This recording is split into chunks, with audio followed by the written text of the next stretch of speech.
श्रोते हो नमस्कार. स्पंदन वृत्त आणि व्यक्तींचं ह्या कार्यक्रमात आपल्या सर्वांचं मनपूर्वक स्वागत. श्रोते हो, आज आपल्या स्टुडिओमध्ये जी.आर. पाटील माध्यमिक विद्यालय गिधाडे येथील सेवानिवृत्त मुख्याध्यापक बाळू विठोबा श्रीराम सर आलेले आहेत. आज आपण त्यांच्याशी संवाद साधून त्यांचा शालेय जीवनातला मुख्याध्यापक म्हणून असतानाचे अनुभव, तसंच यासोबतच सर उत्तम गझलकार आहेत. नुकतंच त्यांचं आहे करार बहुधा हा गझल संग्रह देखील प्रकाशित झालेला आहे. अनेक दिवाळी अंकातून त्यांच्या कथा गझल प्रसिद्ध झालेल्या आहेत आणि अनेक साहित्य संमेलनामध्ये देखील ते आपल्या गझल सादर करायला जात असतात.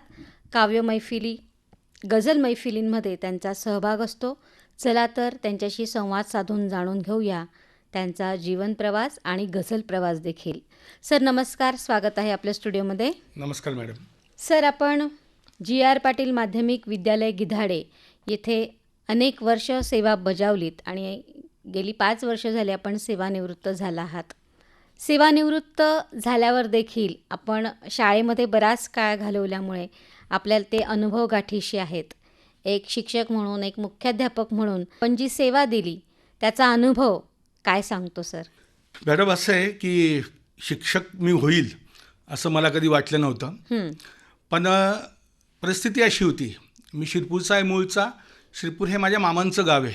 बरं. माझे मामा तुळशीराम उबाले यांनी माझी आई लहानपणीच वारली, त्यामुळे माझं जे मूळ गाव आहे चाळीसगाव तालुक्यातलं तळेगाव, तिथून शिरपूरला आणलं आणि मग गरिबीच्या परिस्थितीतून त्यांनी शिक्षण केलं. आम्ही 3 भावंडं, आम्ही शिकलो आणि काहीतरी करावं म्हणून BSc झाल्यानंतर मी क्लासेस सुरू केले. बरं. शिरपूरमध्ये स्वस्तिक क्लासेस नावायचं. आणि ते क्लासेस सुरू असताना एके दिवशी एक शिक्षक माझ्या क्लासेस दाराशी उभे राहिले. म्हणाले की इथे एका शाळेत जॉब खाली आहे आणि तुम्ही चांगलं शिकवतात असं तुमच्या क्लासेसचं नाव आहे शिरपूरमध्ये, तर आमच्याकडे गणिताचा शिक्षक नाही आहे, तुम्ही त्यासाठी याल का? बरं. आता मी विचार केला की 2 तास आपण सकाळी ट्युशन घेतो आणि संध्याकाळी 1 तास घेतो, मधला दिवस तरी कामाच असतो. मी त्यांना हो म्हटलो आणि मग मी जी.आर. पाटील माध्यमिक विद्यालय गिधाडे इथे गेलो. बरं. त्यावेळेचे जे आमचे मुख्याध्यापक होते R.R. सोनवणे, हे राष्ट्रपती पुरस्कार विजेते. बरं. त्यांनी मला समाजकार्याचं महत्त्व पटवलं आणि मी त्यांच्यामध्ये जॉईन झालो आणि तिथून B.Ed करून माझी नोकरी तिथे पक्की झाली. आणि नोकरी माझ्या दाराशी चालत आली. बरं, किती वर्ष आपण त्या शाळेमध्ये सेवा दिली? मी 33 वर्ष त्या ठिकाणी सेवा केली. त्याच्यापैकी शेवटची 10 वर्ष मी मुख्याध्यापक म्हणून काम पाहिलं आणि ही 10 वर्ष मुख्याध्यापक जरी माझं पद असलं की ह्या 10 वर्षात प्रशासकीय जबाबदारी एवढी होती की एक ओळी माझ्याकडून साहित्याच्या संदर्भात लिहून झाली नाही. त्यापूर्वी माझं बरंच लिखाण झालेलं आहे, कथा, ललित लेख वगैरे. पण मुख्याध्यापक झाल्यानंतर म्हणजे 2010 ते 2020 या कालावधीमध्ये मी काही लिहिलं नाही. 2020 नंतर रिटायर झालो आणि मग पुन्हा या कामाकडे वळलो, साहित्यिक कृतीकडे वळलो. अतिशय चांगली गोष्ट आहे ना सर, की आपण आपल्या सेवेचं कर्तव्य उत्तम रीतीने तेव्हा बजावलं आणि आता जेव्हा आपल्याला वेळ मिळतोय तेव्हा आपण साहित्याकडे वळला आहात. हे सगळे अनुभव आपल्या गाठीशी होते शाळेचे. अनेक आपण उपक्रम राबवले, अनेक विद्यार्थी घडवले, अनेक समस्यांचा सामना करावा लागला. एक मुख्याध्यापक म्हणजे काटेरी मुकुट असतो असं म्हणतात. तर आपला अनुभव काय आहे? विद्यार्थ्यांसोबतचा आपला सुखद काळ कसा घालवलात आपण? विद्यार्थ्यांच्या बाबतीमध्ये की माझी जी शाळा आहे हिचं मी वर्णन करण्यापेक्षा ती प्रत्यक्ष पाहणं खूप चांगलं आहे मॅडम. अतिशय सुंदर प्रशस्त इमारत आहे, मोकळं पटांगण आहे, गार्डन आहे. सुखद अनुभव असा विद्यार्थ्यांचा की अतिशय शिस्तप्रिय विद्यार्थी. कुंडीतले गुलाब जर फुलले असतील, तो गुलाब त्या कुंडीतल्या झाडावरच, त्या रोपावरच वाळेल आणि तिथेच गळून पडेल. कुठलीही मुलगी किंवा मुलगा, विद्यार्थी किंवा विद्यार्थिनी ते गुलाबाचं फुल तोडून घेईल, आपल्या केसात रोवेल किंवा कुठे घेऊन जाईल, हे प्रकार दिसले नाही. आणि ती बाग फुललेली आहे, त्याच्या मागची खरी प्रेरणा म्हणजे आम्ही जरी असलो तरी विद्यार्थी त्याची खास दखल घेतात. हा विद्यार्थ्यांचा गुण अतिशय चांगला आहे. म्हणजे मी निवृत्त होईपर्यंत तरी ही चांगल्या गुणामध्ये मी तिथे होतो. ही चांगली गोष्ट होती. सर, आपण शिरपूरला श्रीराम प्रतिष्ठान साहित्य मंचचे उपाध्यक्ष आहात आणि खानदेश साहित्य सेवा संघ शिरपूरचे देखील उपाध्यक्ष आहात. दोघी संस्थांमध्ये आपण उपाध्यक्षपद म्हणून कार्य करत आहात. तर ह्या ज्या संस्था आहेत ह्या कशा प्रकारे काम करत आहेत आणि याचा उद्देश काय आहे? खानदेश साहित्य सेवा संघ जे इथं अखिल भारतीय संस्था आहे. धुळ्याचे जे साहित्यिक आहे प्राध्यापक सदाशिव सूर्यवंशी, हे त्यांचे मुख्य अध्यक्ष आहे. त्यांनी प्रत्येक गावात त्यांच्या शाखा उघडल्या आणि मग शिरपूरमध्ये असताना त्यांनी एक समिती स्थापन केली. त्याच्यामध्ये जे पदावर काम करणारे ते पदाधिकारी निवडले. त्याच्यामध्ये आमचे मित्र KB लोहार सर आहेत, ते अध्यक्ष आणि मी उपाध्यक्ष झालो. त्यांचं कार्य असं आहे की ते साहित्याचा प्रसार करतात. साहित्यासाठी जे जे करता येईल, नवोदित साहित्यिक जे आहे त्यांना कशी प्रेरणा मिळेल, त्यांना मार्गदर्शन कसं मिळेल, या संदर्भात ते कार्यरत असतात. आणि हे जे श्रीराम प्रतिष्ठान आहे हे मी आत्ता 16 मार्च 2023ला स्थापन केलं. स्थापनेचा उद्देश असा होता मॅडम की आमचे एक मुख्याध्यापक रिटायर झाले कोरोना काळामध्ये. दुर्दैवाने त्यांचा कुठे सत्कारही झाला नाही. ते दुःख त्यांनी मला बोलून दाखवलं की माझी संपूर्ण हयात गेली सर्व्हिसमध्ये, मी निवृत्त झालो, पण कोणी माझ्या अंगावर एक मानाची शाल टाकली नाही. हे जेव्हा मी अनुभव ऐकला म्हटलं हा अतिशय वाईट अनुभव आहे. असे अनेक व्यक्ती असतात की ज्यांच्या कार्याची दखलच घेतली जात नाही, कारण काही असतील. मग मी विचार केला की आपण असं प्रतिष्ठान स्थापन करू जे समाजातले गुणीजन आहेत, मग साहित्य क्षेत्रातले असतील, कला क्षेत्रातले असतील, शिक्षक फील्डमधले असतील, कोणी विद्यार्थी असतील, की यांच्या गुणगौरव सोहळा करायचा. आणि मी ते सातत्याने करतोय.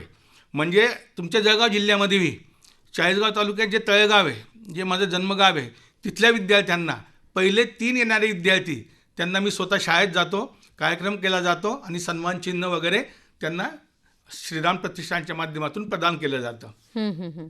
आणि शिरपूरला पण स्थानिक पातळीवर दरमहा एक काव्य मैफिलीचं आयोजन केलं जातं. श्रीराम प्रतिष्ठान आणि खानदेश साहित्य सेवा संघ दोघांच्या माध्यमातून संयुक्त विद्यमाने. बरोबर. आपला नुकताच गझल संग्रह प्रकाशित झालेला आहे करार बहुधा.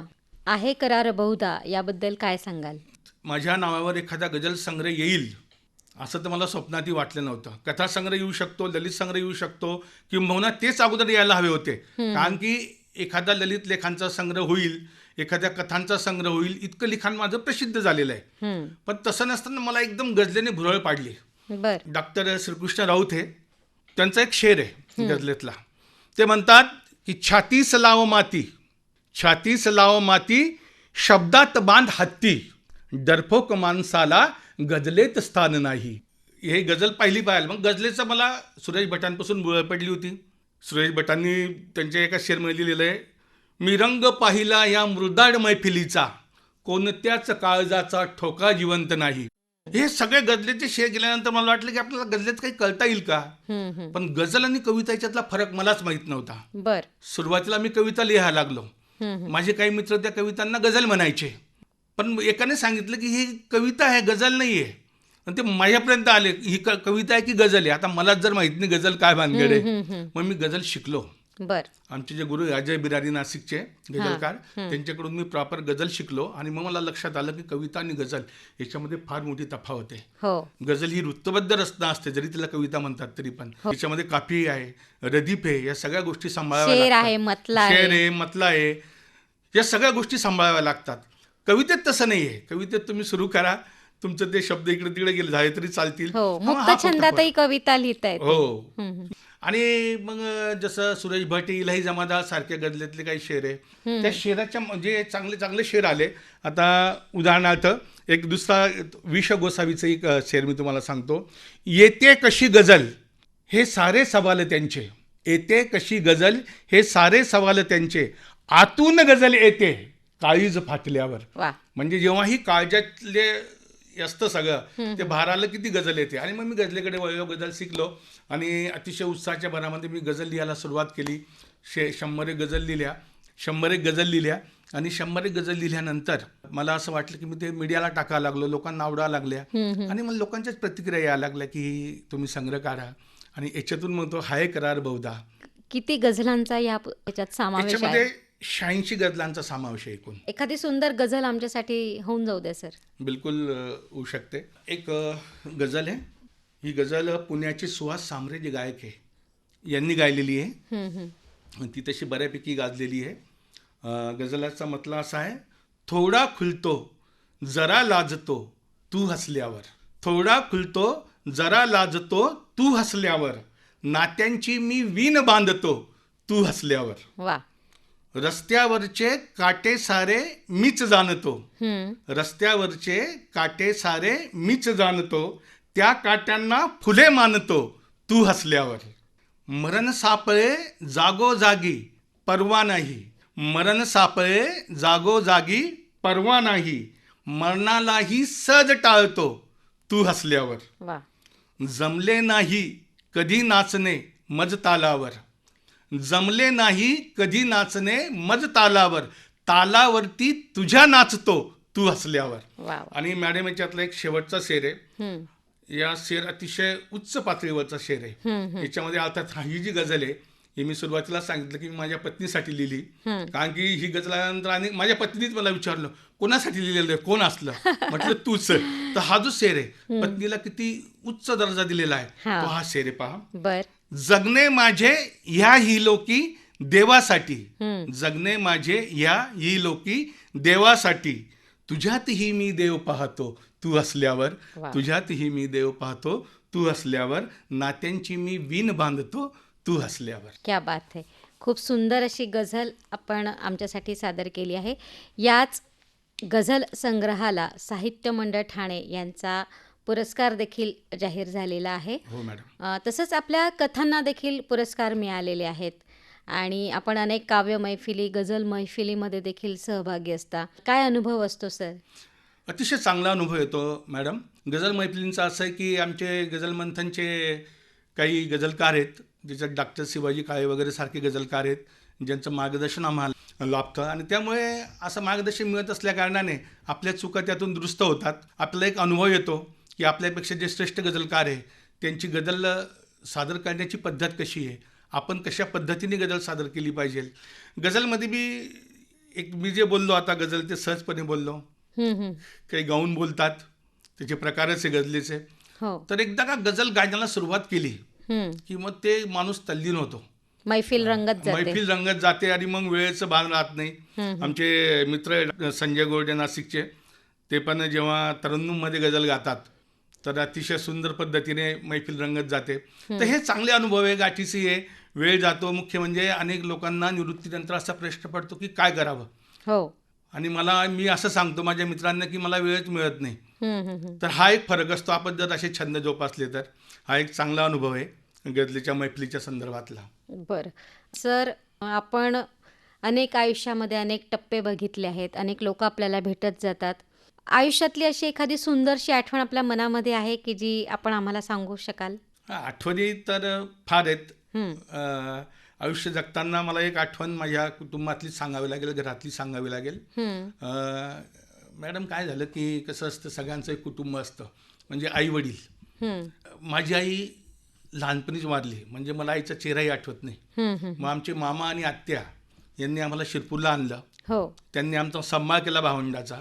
आता एक साधी गोष्ट अशी मॅडम की तुम्ही जर आता तुम्हाला कुठे ठेस लागली किंवा मला लागली कोणालाही, तर आपल्या तोंडून शब्द येतो आई ग किंवा आई असा शब्द येतो. आणि मी जेव्हा विद्यार्थी दशेत शिकत होतो, मी असा पडलो काही झालं तर आई हा शब्द माझ्या तोंडून कधीच यायचा नाही. माझ्या तोंडून आत्या ग असा शब्द यायचा. बर. कारण की जी आमची मामी होती ती आमची आत्याही लागायची, आत्या ग.